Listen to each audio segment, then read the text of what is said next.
7 months ago, Wang Xinyu looked across the net at Alex Eala in Auckland and called her an absolute fighter. Tomorrow in Rome, she has to fight that fighter again. Except this time, the surface beneath their feet has stripped away the weapon that won Wang the first match. This is not a preview. This is a reckoning already in motion, and the physics of it favor the woman who lost. Let me explain why that Auckland semi-final, the one weighing 15,775.64 over nearly 3 hours, actually revealed more about Ella's path to victory than Wang's. Because what happened inside that match tells you everything about what happens when these two collide on dirt instead of hard court. In January on the fast courts of New Zealand, Eala went down 0-4 in the opening set for games gone before she found her range. And then she did something that required either extraordinary courage or extraordinary stupidity. She won 7 of the next 8 games. She clawed back that first set 75. She had Wang rattled off balance, questioning whether the Chinese player's flat ground strokes were penetrating or just landing short enough to get redirected. Then Ella's back seized up. She took a medical timeout in the third set. Already down a break, already limping between points, and still won 3 consecutive games to make it 5-4 before Wang finally closed the door. Wang said it herself afterward, an absolute fighter. But here is what that compliment hides. Wang needed Ella's body to break down in order to close out a match she was losing on merit for most of the first 90 minutes. Strip away the injury and ask yourself what that scoreline looks like. That is not a hypothetical anymore. That is what Wednesday in Rome offers. The same matchup minus the fast surface that inflated Wang's power minus the injury that deflated Ella's resistance. Now let us talk about what clay does to Wang's game, because the numbers are not just unflattering. They are devastating. Over her career at WT level, Wang has won approximately 51% of her matches on all surfaces combined. On clay specifically, the number craters. In the last 52 weeks heading into this Rome draw, Wang's clay record sat at 2 wins against 5 losses, a 29% win rate. She entered Madrid as the 20th seed and won her first set against Laura Sampson 6-2. Dominated it. Looked like the Wang who can overpower anyone on a fast court. Then Sampson adjusted and Wang lost the next 2 sets 63-6-0. That is not a close loss. That is a structural implosion. The kind where the player does not run out of talent, but runs out of answers when the ball keeps coming back. And that pattern, when the first set, then collapse, is the exact fingerprint of a flat-hitting baseliner whose weapons lose velocity on clay.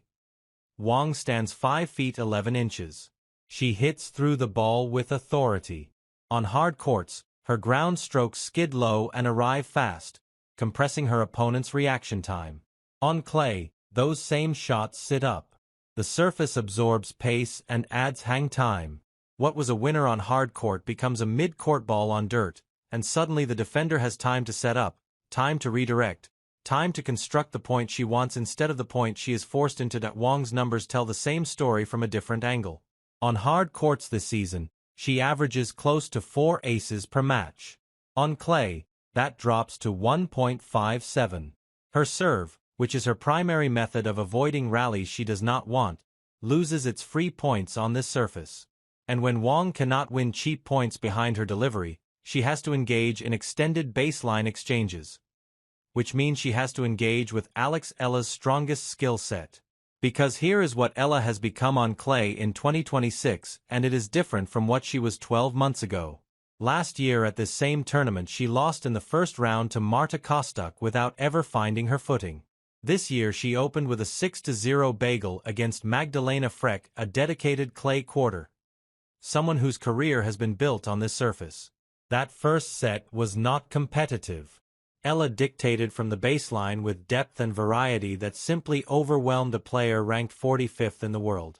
The second set wobbled, yes, adjusted her positioning, stepped inside the baseline on returns, and Ella's serve came under pressure. That is honest. That is the part of Ella's game that remains under construction. But in the third set, down 3-1, staring at another early exit on clay, Eala did what she did in Auckland. She refused to leave. She extended rallies. She forced errors. She broke FCK twice in 4 games and closed it out 6-4. That resilience is not incidental. It is the product of months spent at the Rafa Nadal Academy in Mallorca training directly under Tony Nadal's supervision. Has spoken publicly about what that experience meant for her clay court mentality. The physical adjustments, the deeper knee bend, the higher margin over the net, the willingness to add 3 or 4 shots to every rally, those are technical. But the mental shift is what matters most. The acceptance that clay rewards patience over brilliance. That suffering in a rally is not losing the point, but building toward winning it. That philosophy, Nadal's philosophy, is now embedded in Eala's approach. And against a player like Wang who wants short rallies and quick resolution, that patience becomes a weapon. Let me walk through how the tactical architecture favors Eala in this specific matchup on this specific surface. Wang's game plan is simple and has always been simple. Hit big off both wings. Keep rally short. Use the serve to set up first strike tennis. On hard courts, this works because the surface rewards pace. The ball does not decelerate. The geometry stays flat, but on Roman clay, the ball bounces higher and slower. A 5 feet 9 inches is built for that bounce height. She can take the ball at comfortable hip height and redirect with angles that Wang's flatter stroke production cannot replicate. Where Wang hits through the court, a hits around it. Return of serve becomes the critical battleground. In Auckland, on hard courts, Wang's serve was a genuine weapon. The pace coming off that surface gave Eala minimal time to set up her return position. In Rome, the clay slows the serve fractionally. Not enough to make it easy, but enough to let Eala's exceptional return instincts, her ability to read the ball toss, to step inside the baseline early, to redirect pace rather than generate it function at full capacity. And Wang knows this. She knows that when her serve stops generating aces, she has to hold through rallies. And holding through rallies against Eala on clay is the one thing Wang has consistently failed to do against comparable opponents this season. Consider the One tournament in April. Wang entered as a qualifier and showed fight beating Chloe Piet 36-64-63 from a set down.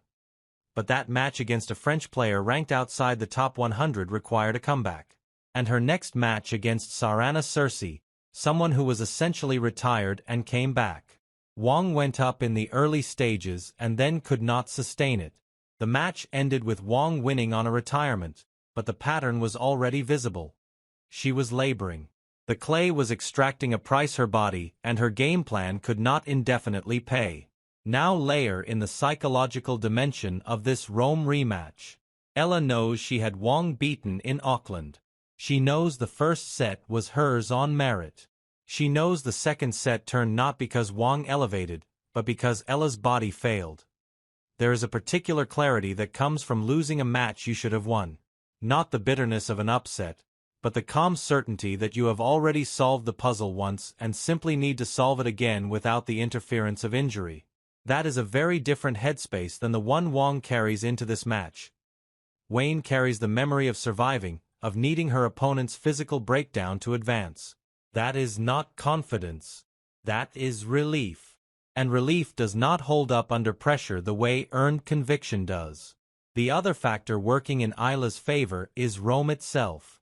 The 40 Italico plays slightly slower than Madrid's clay because of the lower altitude. In Madrid, the thinner air allowed the ball to travel faster, which partially preserved Wang's power advantage. And even there, Wang lost in straight sets after the first. Rome's heavier air compounds the effect. Every flat ground stroke from Wang will carry slightly less penetration. Every rally will last slightly longer. Every point will demand slightly more footwork, more construction, more patience. These are marginal differences individually, but they accumulate over a tower match into a systemic advantage for the more versatile player. I want to address the counterargument honestly because it exists and it is not trivial. Wang is still ranked 9 places above Eala. She is seated 31st in this draw. She is taller. She serves bigger and she has won their only previous encounter. Those facts matter. If Wang finds her first serve rhythm early and keeps her unforced error count low through the first 4 or 5 games, She can absolutely establish the kind of lead that Ella has historically struggled to erase on clay. Ella's losses to Fernandez in Stuttgart 61-64 and Murrans in Madrid 62-61 both followed the same pattern. When Ella falls behind early against a player with confidence, the deficit compounds. She is not yet the kind of clay court player who can simply switch into a higher gear when trailing by a set and a break against an elite opponent who is serving well. But Wang is not serving well on clay. And Wang is not playing with confidence after the Madrid collapse. And Wang has just returned from what appears to be a minor injury that kept her out of competition between Rouen and Madrid. These are not abstract concerns. They are measurable fragilities entering a match against the most dangerous kind of opponent. Someone with nothing to lose and everything to prove. There is also the matter of what sits beyond this match for a she wins. Elena Rybakina likely awaits in the third round.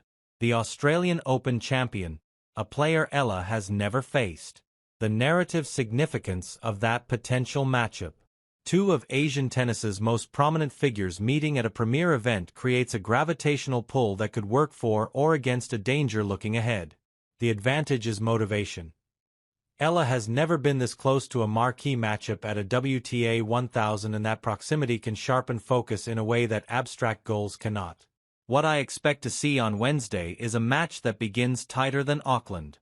Wayne will not race to a 4-0 lead this time because the surface will not allow her first strike tennis to function as cleanly. The rallies will be longer from the first game. Ella will settle faster because she has already proven to herself 48 hours earlier against Fick that she can compete on this surface at this level. The question becomes whether Wang can sustain a high enough first serve percentage to shorten rallies and prevent Ella from establishing the rhythm that dismantled Freck in that opening set. My honest assessment, and I want to be precise about what honest means here, is that Ella wins this match in 3 sets. Not because she is the better player overall. She is not. Wang's ceiling on a fast surface is higher than anything Ella has yet, but this match is not being played on a fast surface. It is being played on the slowest clay of the spring calendar in conditions that systematically dismantle Wang's primary weapons while amplifying Ella's secondary ones. Wang's clay record is not a fluke. It is a structural mismatch between her game style and the demands of the surface.